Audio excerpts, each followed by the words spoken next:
You guys can't see me, but what's up, everybody? This is Big John, and I'm here with a couple of fellas up here in Colorado. I'd like you guys to meet. This is Kevin and Mark Robinette, and these guys have a history with comic books. So we're going to start here with his little brother, and I'm the older brother. But littler. And we have one book that we're going to start with because these guys have great history since they were little kids of collecting comics. And this one happens to be very, very important to the brothers. So I'm going to let Mark take it from here. But sit back, relax, and I hope you guys enjoy what you're about to hear. Mark? All right, this is Green Lantern number 2, the second series, the Silver Age. Came out in 1959. And Kevin and I always really liked Green Lantern. We just thought that was a great, cool character. And unfortunately, one night, Kevin was enjoying this book under the covers, in bed, with a flashlight. And our father came into the room and saw the flashlight, of course, and didn't like what he saw, so he pulled the covers back, found Kevin reading his comic book, and he took it from him and tore it in half, which was very traumatic, of course. And Kevin never did replace this book. He was never able to replace it. So last June, for his birthday, which was only 61 years later, I bought it for him and gave it to him for his birthday. There you go, bro. I know you wanted it.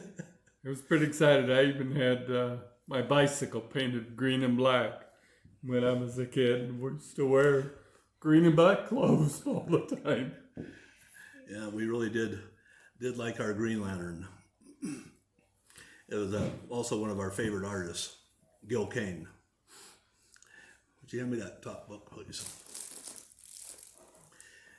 One year, Kevin, who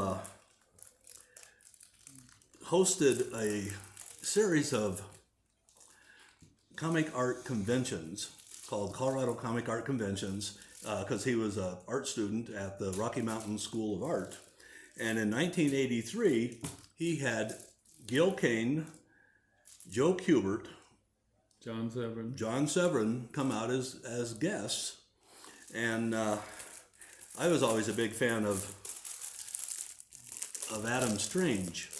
This is the first appearance of Adam Strange in Showcase number 17. And I bought this at a used comic book store. I think I paid probably 8 cents for it at a used bookstore in downtown Denver. And I asked Gil Kane to autograph it for me, and you can see that he did right down here. Gil Kane. Yeah. And as you can see, it's it has the verified signature from CBCS, which is what they will do. They will verify a signature after the artist is no longer around. Tell them about some of those comic art conventions. Those were really great. Well, that was the first time I'd gone to New York and seen some of them in New York and was pretty excited. And I wanted Denver to experience them also. So I got a bunch of my art friends that we went to art school together, and we decided to put on our own conventions so that we could do what they were doing in New York and San Diego and in all these different places. So it was the first one that multi-day, and we, tried to get it the best we could. Invited illustrators and writers and had people drawing, and we had a dealer's room, and we had an art gallery, and we had all kinds of activities going on. And I think we tapped every friend we knew. Even my daughter was selling hot dogs, and the whole family was kind of in on that to get these things going. And we did. Oh my gosh, we must have had 300 people. Oh, at least. It- You know, it was, and I remembered. I think we charged 35 cents a day, to come in. So it was kind of the beginning stuff. But we sat around and we talked comics, and we ran movies, and tried to just get the interest really going. In the first year, we had Kirk Allen as our guest of honor, and he was the very first Superman from the black and white serials. The great old stuff. I think all of them are on YouTube nowadays, so you can see them all, and they're wonderful experience. I would like to ask one question. How do you guys feel today, now that you've sort of grown up and you're not quite a kid, you're more like a teenager now? How do you guys feel now about the hobby, of its direction, of where you are in the hobby? I know, Mark, you say you're sort of on the even keel with it now. So each one of you, I would really appreciate, and I know that my viewers would really appreciate your opinions and how you feel where the hobby is today. Now, I know COVID has really put a hindrance on shows and conventions and stuff, and they've now started to make a huge comeback. So how are you guys feeling about the hobby from like maybe today forward? Where do you see yourselves going from here? Well, first of all, let me say that I really have enjoyed the hobby as I grew up, and I collected actively most of my adult life. I haven't been as much lately, and the most amazing thing to me, I think, was when I would go to like the Denver Comic Con, and I would see so many people in costume and so many people down there and just having a great time. And I'm saying, I remember when we were just nerds for liking this stuff so much, but now look at everybody's really into it. It's just fantastic.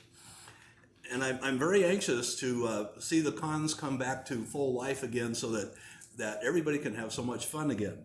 And not to mention the 135,000 people that go to New York and San Diego and all these other cons, and just everywhere there's people that have become fans of this.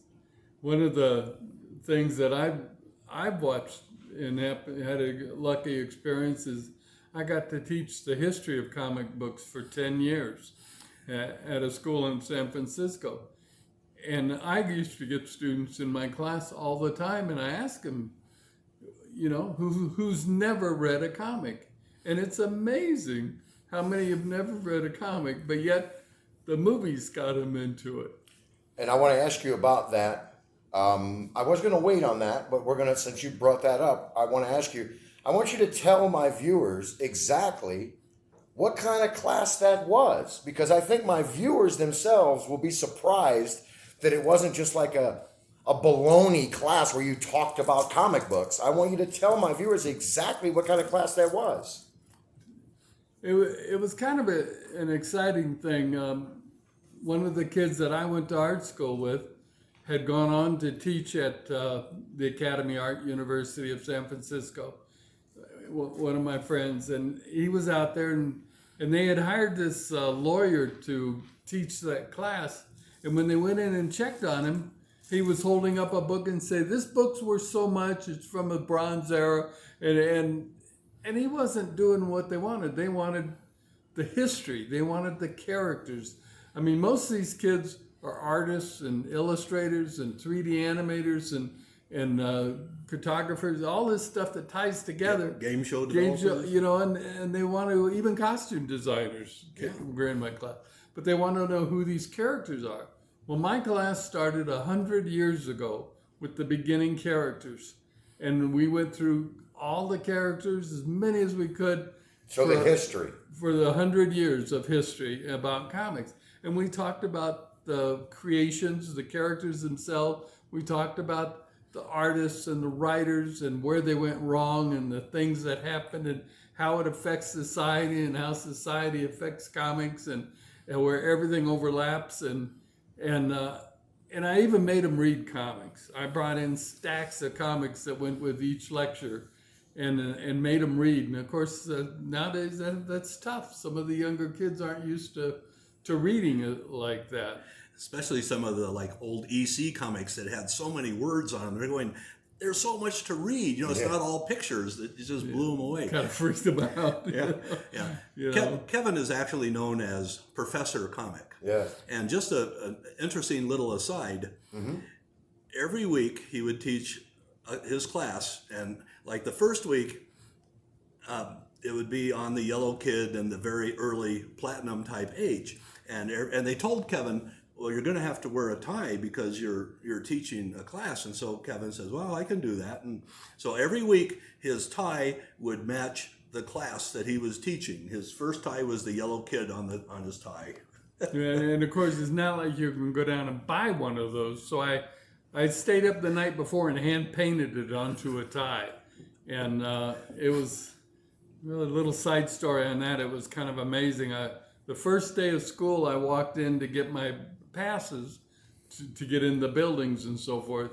And they said, well, the teachers use the elevator over there. And I went over to the elevator and got on, and then this lady comes running in and stops the door and jumps in, and she looks at me and she goes, you must be Kevin Robinette. And I've been here 10 minutes. How would you know that? You know, and then she says that she introduced herself and she was the president of the school. She recognized me from the comic character on my tie and read my synopsis and knew who I had to be. Yep, she knew exactly who you were. Okay, guys, well, this is going to be, that was the first interview of a little bit of history of these two gentlemen. But believe me, we are just getting started. So this is Big John. And for this moment, I will be back.